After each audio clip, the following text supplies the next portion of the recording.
Hi, hockey fans. Ken Schott from the Daily Gazette.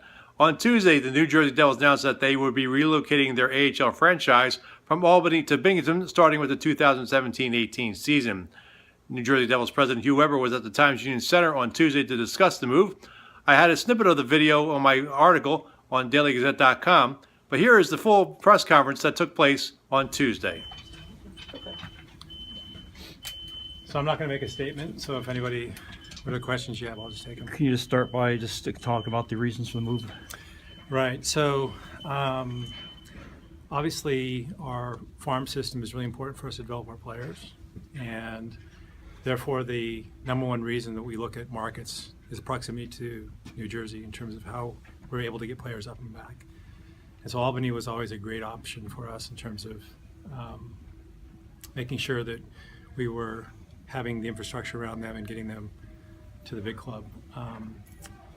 But at the same time, what we would hope to achieve, in addition to the investment that we're making with the players, is that to try to get the business expense and the revenues and expenses to balance out.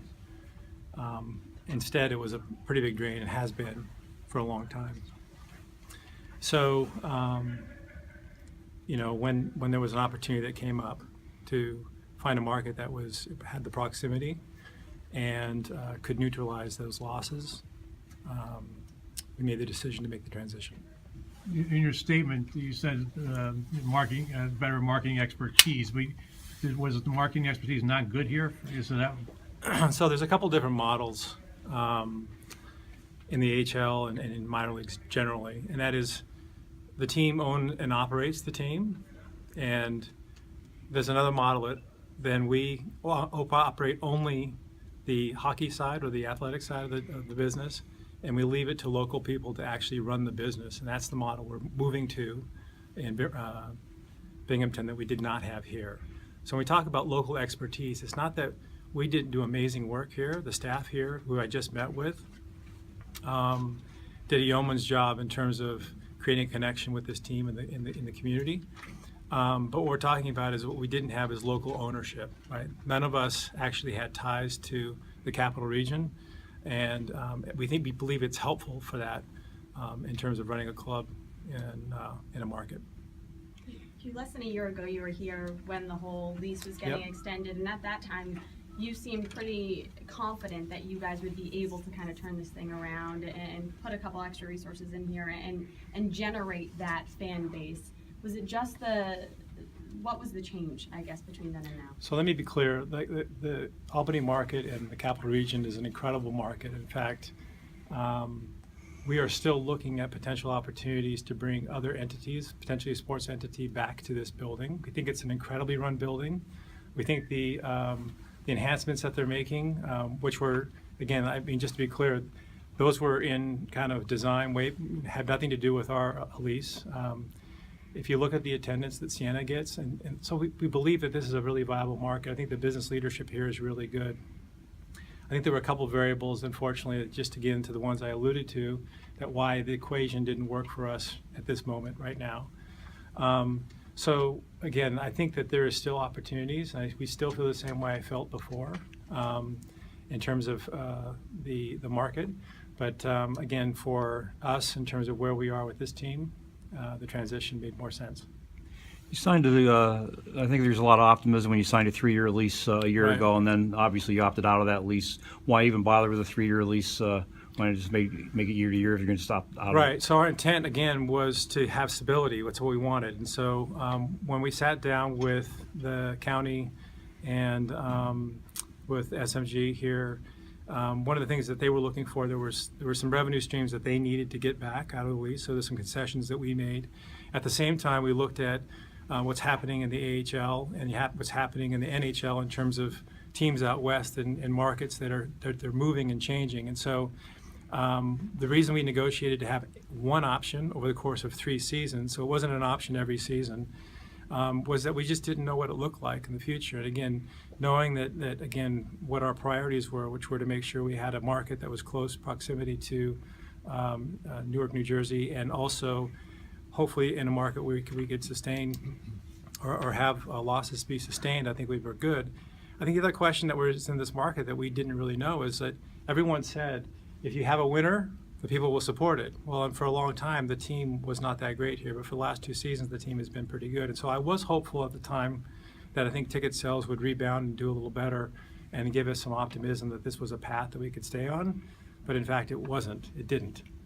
According to the folks in Binghamton, you actually started talking to them in September when they got the move to Belleville. Is that like, it's even before the season began here? So obviously they had some concern about losing their team, and so I think in their fiduciary right to their community, they reached out and wanted to know the terms of what we had here. And so, I think that you can't make a snap decision like this. And so to say that it just came up in December and then we decided in January and we took it to the vote in AHL, it's certainly something we had to contemplate and figure out and monitor in both situations.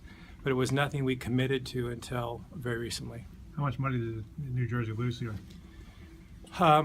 Let's call it multi-seven figure. We'll leave it at that.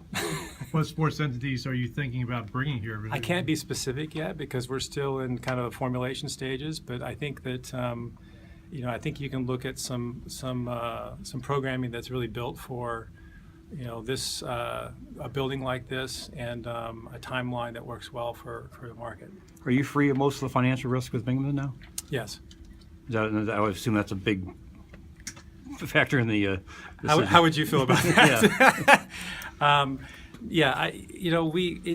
want to make sure I make it clear that the organization sustained losses for a long time because of the proximity thing, right? So there were lots of options for us to go farther away and make money, or to make the losses neutral, but it wasn't the highest priority. So when you had the location or the proximity priority, and then that being able to be knocked off in one swoop, it made more sense. You're going to a town that is 29th in attendance as opposed to Albany being 30th. But I mean, does that make a difference because of the capacity in Binghamton is a lot smaller than here? Right. So for background, none of this is a really fancy quote, but for background, I would tell you that what this building represents is one of the best buildings in the region, right? Which means it's really super busy. You get the biggest concerts, the best family shows. And whenever those things come to the market, you have to change out, right? The ice goes away, the dirt comes in, and all that costs money. And guess what? It's money that we have to be part of the equation in terms of how you run a business. They don't have those same challenges in Binghamton, right? So the economics and the way that the equation works is a little bit different, which is why they can make it work with the same amount of ticket sales that they've had here. Are you taking a step back maybe in terms of facilities? They've raved about the locker room and the training facilities here.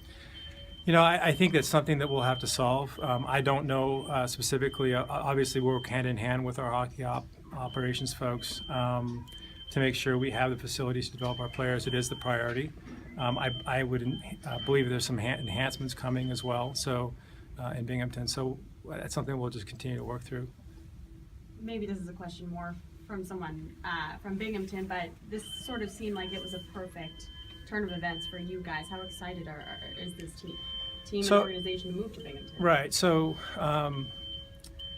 when people say things like, "Are you excited?" and what have you, like my first thought is with our staff, right? So you have folks here who have dedicated their lives and have dedicated a lot of hard work and effort, who are obviously disappointed, and so my first thought is to make sure that they're taken care of and we've got a place and a home and everyone feels good about the transition. The second is, we've got a lot of committed, dedicated fans here, boosters that have been around, sponsors that have been really committed.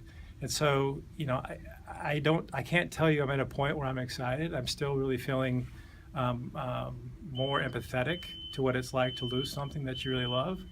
And I think over time, we hope that the next 3 months can be something of a long celebration of the tenure and term that the team has had here, both these last 7 years, but the first 13 as the River Rats.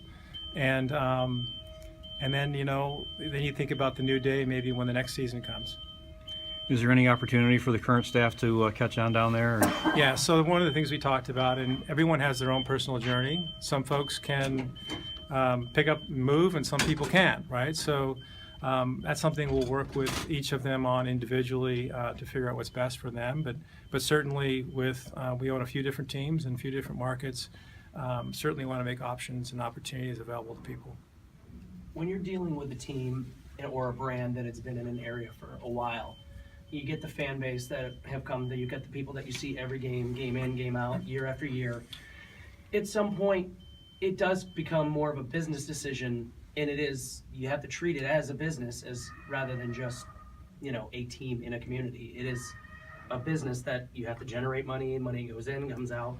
Yeah, there's two ways to look at that. I mean, it is definitely something that becomes ingrained and part of your identity as being part of this community. You have people who come to these games, and that it may be that point in the week where they get to see their friends, or maybe, and that's the power of sport, right? And we understand that, we believe it, but at the same time, as you said, there's a cost to it. So if it were truly a community only deal, like, it would be easy. I would just send out a bill to everybody and say, listen, here's your assessment. Everyone has to chip in this much, and we'll just keep going.